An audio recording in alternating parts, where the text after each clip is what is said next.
interviewed 15 people and then relayed hearsay upon hearsay upon hearsay, and then passed and voted on 20 articles of impeachment from hearsay evidence from 15 people? It's pretty shocking. They ignored precedent. They disregarded their own rules. They completely abandoned due process. They rejected every ethical, moral, and legal concept that exists in law. And what it really turned into be was just an ugly smear campaign. The Speaker's followers and himself thought that they could pull off what could only be described as a drive-by shooting on a holiday weekend to politically assassinate one of the leading conservative voices, not only in Texas, but also in the United States. Did you know that they even had a former high-ranking Obama official advising them? Their effort will fail, and you know why it will fail? It will fail because the people of Texas will see this corrupt process for what it is. Let me lay out a few of the major problems, and there are many, and I think my colleague Dan will comment on them as well. This was a sham. It was a sham from the get-go. Every impeachment that has gone to trial since the Texas Constitution was ratified in 1876 has involved a completely public process in the House. Now, I want you to let that sink in for a minute. A completely public process in the House, not a 72-hour process with hearsay upon hearsay done in 4 hours. That's not the way you do business if you're being credible. The past impeachments in Texas have been based on sworn testimony by witnesses, not on an investigator talking to someone who talked to someone else and then going to the committee and saying, this is what this person said, this person said. That's called hearsay. That's called double hearsay, and in some instances, triple hearsay. It would never, ever hold up in any court of law. In all of the impeachment processes, and there's only been 3 that we can find in the history of our great state, the respondent, that is the accused, in this case, the general, has been allowed and given the opportunity to speak, to defend himself. The Attorney General sent his own counsel to the investigative committee to be heard. They turned him away. It wasn't just a matter of, hey, we're going to give you an opportunity. It was, you are not allowed to speak. Imagine that. Imagine that. This is the way we do our business in the state of Texas, in our House of Representatives, the people's house. No, that is not the way we do our business. And the people of Texas will see this for what it is, a sham. We even, I shouldn't say we, but a member of the Attorney General's team even attempted, when precluded from testifying, attempted to bring evidence. To say, well, you won't let us testify, you won't let us be heard, you won't let us face the investigators who talked to someone who talked to someone else. At the least, would you just accept our package of evidence? Would you accept it so at least you can consider it, so you can, if you're sworn to do the right thing and uphold the law and do the right thing for the people of Texas, would you accept it? They would not accept it. Every impeachment that has occurred in the state of Texas has allowed the respondent to produce such evidence, and the respondents have done so. There wasn't even a written report in this case. Now I want you to think about that. Would you not expect that if you're going to impeach or attempt to impeach a statewide official, that you would not only have witnesses who are under oath, who testify, but that you would also have documents that you rely upon, and that you would also prepare a report? So the people of Texas could say, oh, House, now I understand what you did. There is no report like that, and we're all left guessing. What is going on? And as an aside, you know, the lawyers who were hired immediately after the impeachment, who immediately did a podcast, I listened quite carefully to the podcast, and one of the things said in the podcast, one of the lawyers said, oh, there were crimes, and the other lawyer said, oh, no, we're not suggesting there are any crimes. We're not suggesting that at all. That's because there are no crimes, obviously. Have been no crimes. And the lawyer made the case on the podcast that, well, yes, there's no crimes, but he can be impeached anyway. That is not how it works. That is a violation of process. That's a violation of due process. In the Paul Ferguson impeachment that occurred 100 years ago, it occurred after an extensive public investigation by a House Select Committee. 3 weeks. 3 weeks of testimony.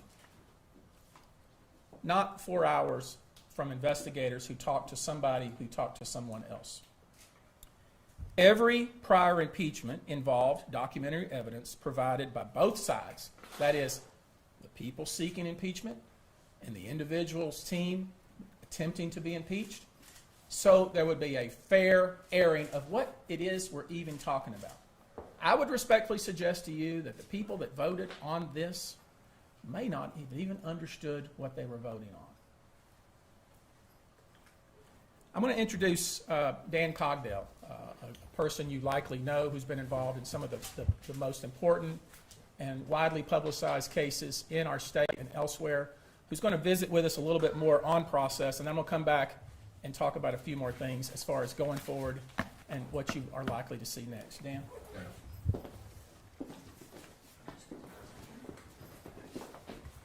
Thank you, Tony. My name is Dan Cogdell. I'm one of the lawyers representing Ken Paxton. It's refreshing to know that I'm probably the least recognized lawyer so far involved in this case, so I got that going for me. I really became interested in getting involved in Ken's impeachment hearing. As some of you may know, I represent him on the ongoing state criminal securities fraud investigation or indictment. We're going to get there. But I really became interested in getting involved when I saw Representative Murr, who is the chairman of the committee investigating Mr. Paxton, trot out like they were the homecoming king and queen of his high school, Mr. DeGuerin and Mr. Hardin. Now, make no mistake, Rusty Hardin is probably my best friend that has a bar card. He and I are close. I respect him greatly, but that doesn't mean he's always right. Mr. DeGuerin is a great lawyer. He's a legendary lawyer. He's an icon. Just ask him and he will tell you, but all of that is true. He is an outstanding lawyer. But to have those two great lawyers, first off, Rusty comes out, as only Rusty can, and says, the evidence is 10 times worse than you thought it would be. Well, a reasonable person might ask, well, if the evidence is 10 times worse than I thought it would be, why do we need you to prosecute the case? But in any event, they did say some things that I agree with when they were on the podcast that Mr. Buzzbee refers to. Mr. DeGuerin said that they want to bring fairness to the process.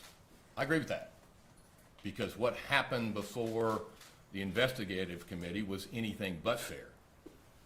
Mr. DeGuerin said, we want the rules of evidence to apply. No kidding. So do we, because they didn't apply before the House. He said, we want due process. No kidding. So do we, because there was no due process before the House. We want Paxton to be able to compel witnesses to testify on his own behalf. So do we, because guess what? That didn't happen before the House. He said, we know the importance of transparency and we want to see it here. Guess what? So do we, because there was no transparency before the House. Mr. Hardin, my friend, said that he wants to ethically and fairly pursue the accusation. I agree with that. Not a side note at all, I want to echo again what Tony said. Paxton is innocent of these accusations. Let's not let that get lost in the weeds. He is absolutely 100% innocent of the accusations. Rusty said he should be able to cross-examine our witnesses. No kidding. We should, because that didn't happen before the House. He said we want fairness and we want transparency. No kidding, because that didn't happen before the House. I don't want to say it was a sham of a mockery of a proceeding before the House, but it was a sham and a mockery of a proceeding before the House. As Tony alluded to, if you look back at history, there's only been, I think, 3 times that we've had an impeachment proceeding that had any traction. The most recent one, to my knowledge, was O.P. Carrillo. That was in '75. Mr. DeGuerin and Mr. Hardin were both licensed in '75. I was not. It also, look, I'll have those guys in the room with me anytime because it makes me at least the 3rd youngest lawyer in the room. I love the guys for that and that alone. But Mr. Carrillo's hearing before the House lasted 4 months. 4 months. This hearing lasted 4 hours. You see the difference afforded a district judge who I could be wrong, but I think that district judge had already been convicted in the criminal case before he was impeached. They afforded a district judge 1,000 times more time in his impeachment proceeding before the House than they did Ken Paxton. In the Carrillo case and the Ferguson case, there was sworn testimony. Guess what? There wasn't in our Attorney General's case. Sworn testimony. In O.P. Carrillo's and in the Ferguson case, there was notice to the accused. Paxton had no idea that this committee was investigating him. Think about that.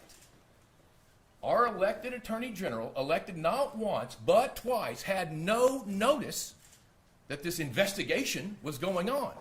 And I air gesture because calling it an investigation gives it legitimacy that it shouldn't have or it doesn't have. Carrillo was given an opportunity to appear. As Mr. Buzzbee suggested to you, guess what Ken Paxton wasn't given? An opportunity to appear. Carrillo, Ferguson, given an opportunity to present his own case. Guess what didn't happen with Ken Paxton? Yeah, an opportunity to present his own case. Look, again, I respect and admire Mr. DeGuerin and Mr. Hardin, but they both said it's not about politics. Really?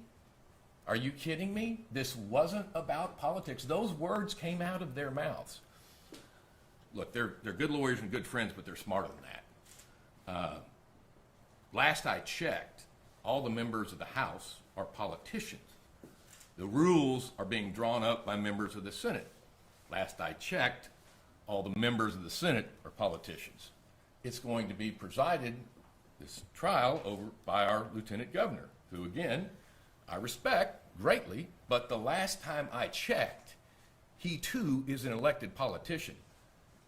To say this case is not about politics has the credibility, the believability, and the sincerity of the fellow that's trying to convince his wife that he goes to the strip joint for the food. It's not about the naked women, sweetheart. It's about the food. Nonsense.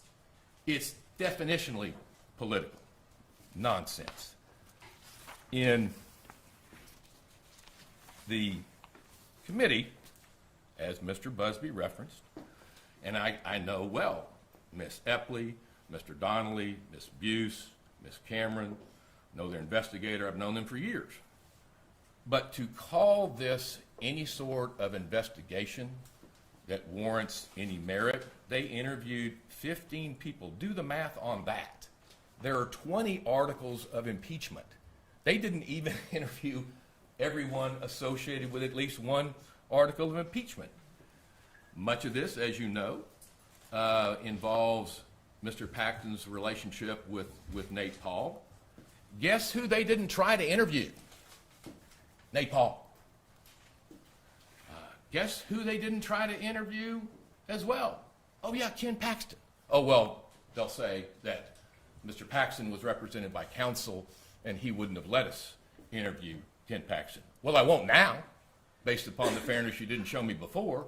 But you know who they did interview? Oh yeah, Brian Weiss. So they have the time to interview the special prosecutor in Mr. Paxton's state criminal case, but they don't have the time. I was literally speaking to Erin Epley during the time she was investigating my client. Again, I like her, I respect her, and there's not a shot at her, but to fly by the opportunity to talk with one of Ken Paxton's lawyers while they're talking to one of the special prosecutors is just absolute hypocrisy.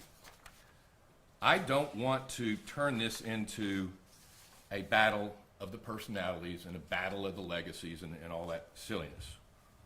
What I want is fairness. What I want is objectivity. What I want is transparency. What I want and what you should want, and every single person that's elected in this state should want, is absolute transparency, opportunity to be heard, opportunity to cross-examine, opportunity to present witness. All we are looking for is fairness, because it didn't happen down below. It didn't happen before the House. All we're asking for is fairness, period. End of story. Anthony, could you show me that last slide? One of the articles of impeachment, and this one really got my attention. See, never give a 65-year-old guy anything to do with technology.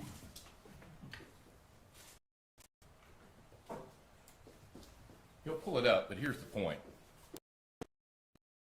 Articles of impeachment focus on Paxton's obstructing justice by not quickly resolving his existing state criminal case. By causing protracted, it's a good thing I don't drink anymore because that would throw me off. By causing protracted delay of the trial. We have a word for that in the state criminal courthouse. It's not a word I'll say here, but it begins with bull. Look over the record in the Paxton existing state securities trial. Find out how many times we moved, that is, the defense moved for a continuance. None. Not one time have we ever moved for a continuance. The delays, almost without exception, are the fault of the state. Mr. Weiss, who they interviewed, has had this matter on appeal for almost 3 years on getting paid or not. And they have the temerity and they have the balls to say that Ken Paxton obstructed justice by causing protracted delay? Come on, read the record. Did we file some motions? You're damn right we filed some motions. That's what I do. But for them to say he obstructed justice or caused protracted delay is utter nonsense. If that doesn't give you a window into how unfair this proceeding was, I don't know what will. I'll lower my blood pressure now. But that's just utter nonsense. To have an elected attorney general, not once, but twice the people have said, that's our guy. And this is the allegation based on nothing. It's less than nothing. It's a lie. So I don't want to keep any more time for Mr. Buzzbee, but I'll conclude by saying this. Mr. Paxton did not hire me because we lean the same way politically. He hired me to get him fairness. He hired us to get him fairness. He hired us to get him justice. And I intend to do just that.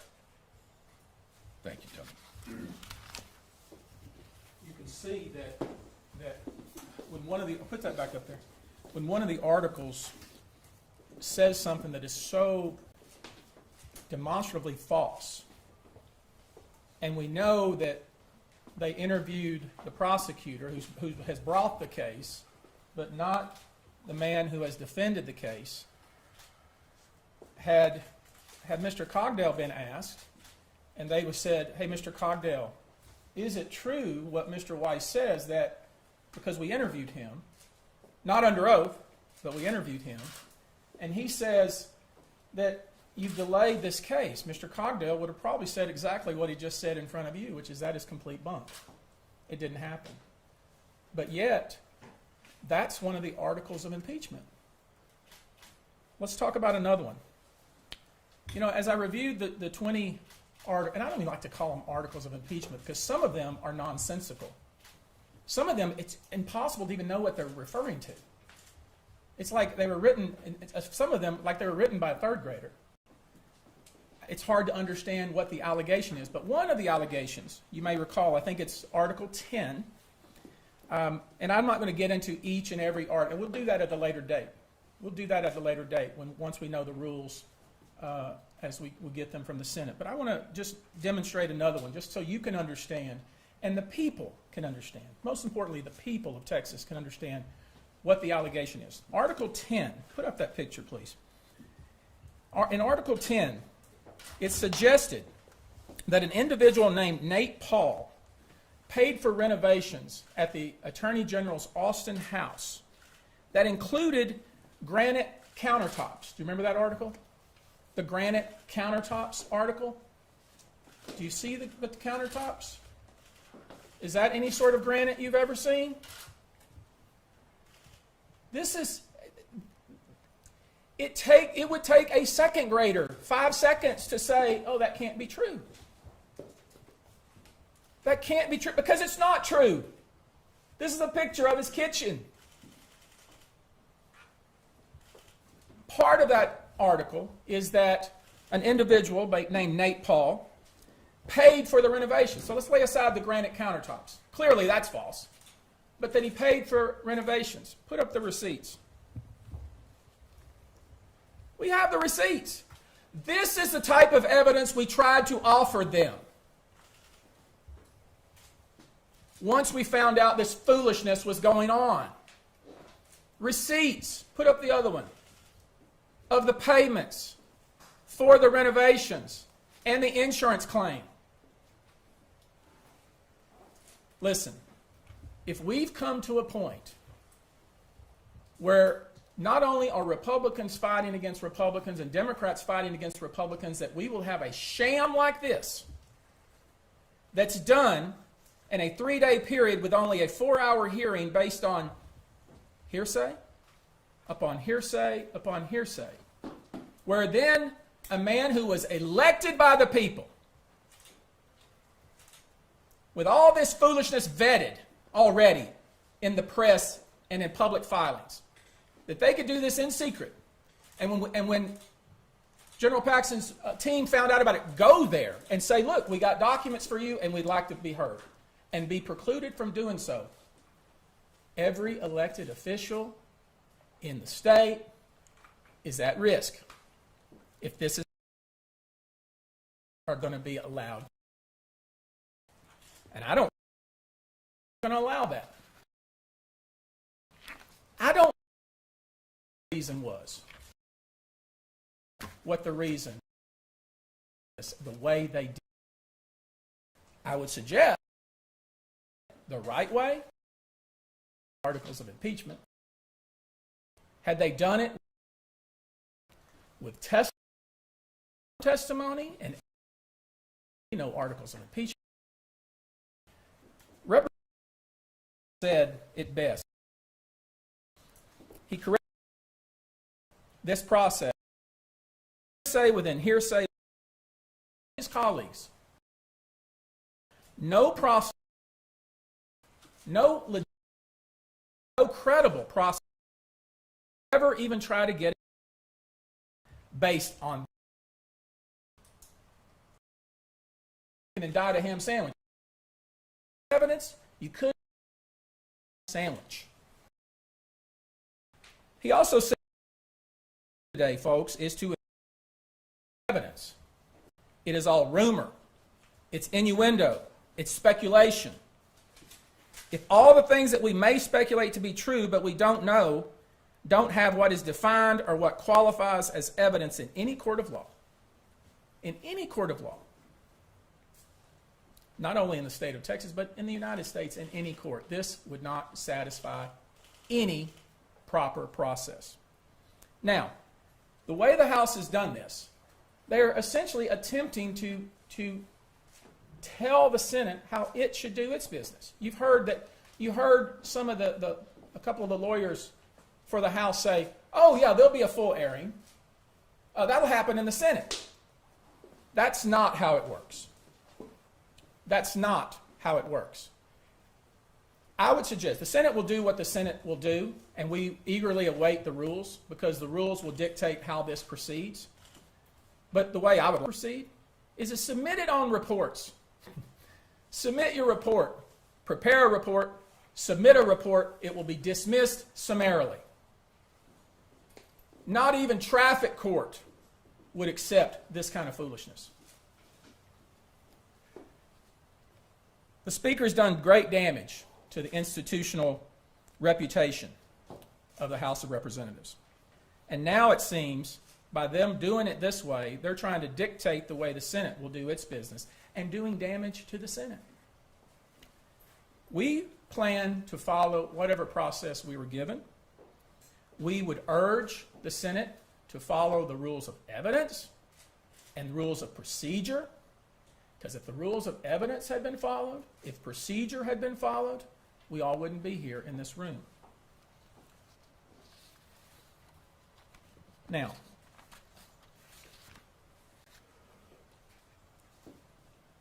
let me say this as an aside. I've seen some of you report this silliness with regard to lawyers and the personalities involved. This isn't a basketball game. Okay, this isn't sport.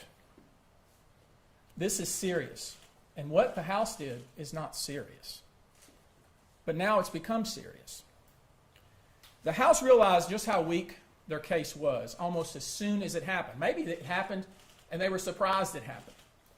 So they went out and hired two of the known great lawyers in Texas. These lawyers made their bones by successfully representing some of the most notorious and famous alleged wrongdoers in Texas. I've never been called upon to represent somebody who allegedly killed someone, cut up their body, and threw it in the Galveston Bay.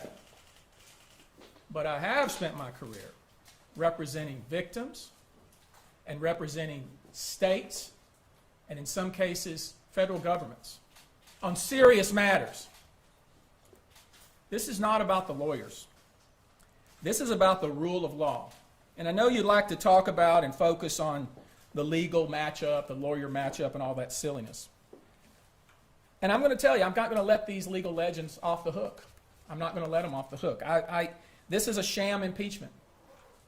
And if they were being reasonable and fair, they would say the same to you. It was rushed in 72 hours with a 4-hour hearing.